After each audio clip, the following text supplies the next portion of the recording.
Hello brothers and welcome back to another video. So today we're going to go back and we're going to talk about the old world because the Warhammer community website has put out a brand new article about it and it has some interesting stuff in there. So let's jump in, let's give it a read through and let's discuss everything. Now, we all know that the old world is coming back. It is happening. This is something that I personally absolutely love.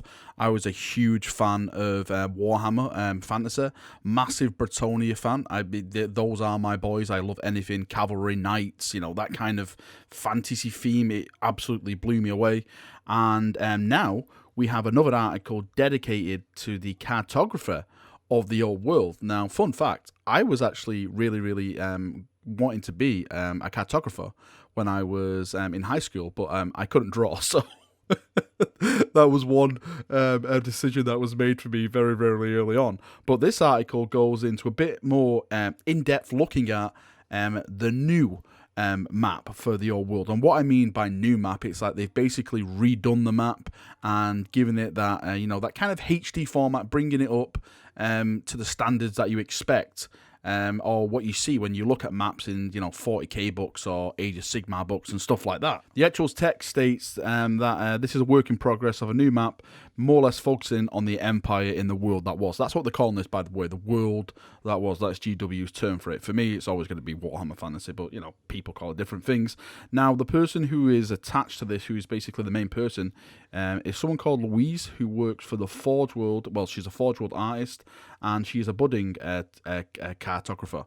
And she says, with so much excitement having been generated by the announcement of this project, it was quite the privilege to be involved, but it also came with a lot of pressure to get it right.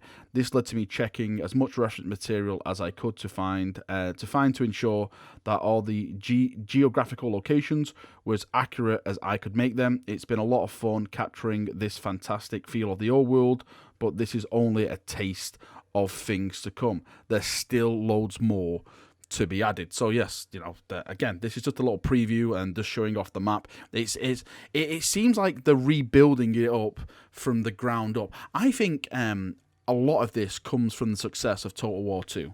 I say Total War 2. The Total War series for Total War Warhammer, that has generated a lot, I mean a lot, of new fans for Warhammer, and a lot of these fans have been coming in, and but I actually know a couple of fans who've come in and said, "Oh yeah, Total Warhammer and stuff like that," and they've come into it, and it's Age of Sigmar, and it's not Total War. Well, it's not a fantasy world that they've been playing and stuff like that. So I'm wondering, is that one of the big impacts why GW is going back to the old world and bringing this game forward? Anyway, let's move on to like the biggest thing in this article for me. Of course, the maps are awesome. They're fantastic. I love the look of them, but it's the text at the bottom that really gets me excited. And that passage of text is, it's still early days for the old world project, but it's great to see things already starting to come together. Over the coming months, we'll keep you up to date with news from the project as it continues to take shape, including lore, art, rules, and eventually new models. Oh my holy Bretonia, Lady of the Lake, yes. This is what I was really hoping for. My actual thought was that maybe they'll just go back to the old world and they'll just re-release, rebrand the models, like Cal Franz on his massive griffin thing. Maybe just rebrand the Green Knight, the Faint Huntress, and all those models that we grew up with Warhammer Fantasy. They'll just be put into new boxes and resell them. But now, for me, this confirms that they really are going to invest in this as its own game, much like the Horus Heresy. I'm thinking where the Horus Heresy has, of course you have Space Marines in 40k and stuff like that, but they rebranded the Space Marines and gave them more stuff, different marks of armor and all that stuff. Of course, that's not going to be like the old world, but I'm just trying to get into the sense of, it's basically got to be its own range where we get to have these new models, and I, for one, cannot wait because, again, I'll say it, I absolutely love Warhammer Fantasy.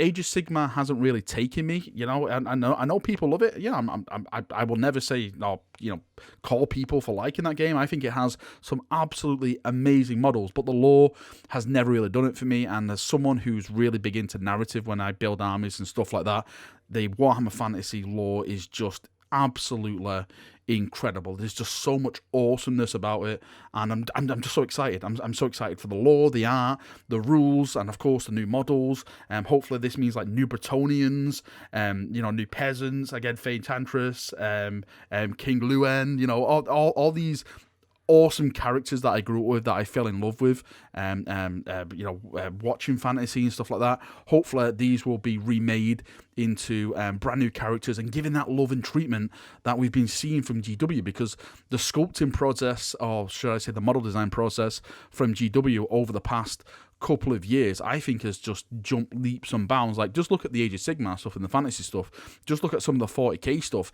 It is absolutely fantastic of what they can do now when it comes to designs, and to have that put into Warhammer Fantasy, I think it will absolutely sell like hotcakes, and it will be amazing. One more thing I really am interested in when it comes to this is how is it going to be rules wise.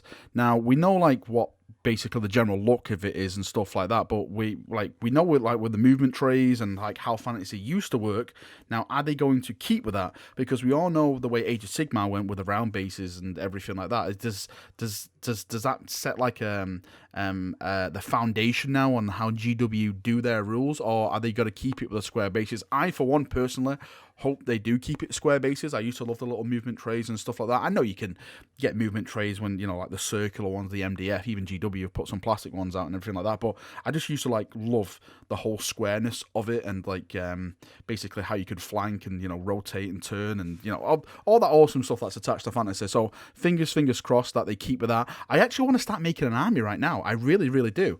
I was debating to buy Karl Franz the other day, but I thought to myself, how would I base him?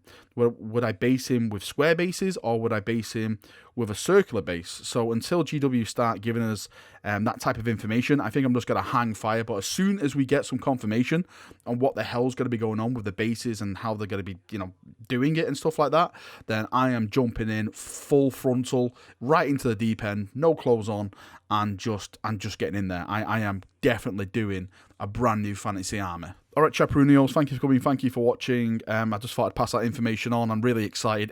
Every time I see something like an article connected to this, well, there's only really been two, but every time I see that bloody logo of the old world pop up, I get so excited. I really do. It's just, oh my god, what's going to be in here today? And I'll keep doing that. It's like every time I see it now, I just like, yes, right, instantly click. What is in here? I can't wait to read it. So I am hooked. I am hooked for some old world, and I cannot wait just to purge in the Lady of the Lake's name, or in Sigmar's name, whatever army I bloody decide to go with. But yes, I absolutely cannot wait. All right, that's me. See you now, and bye-bye.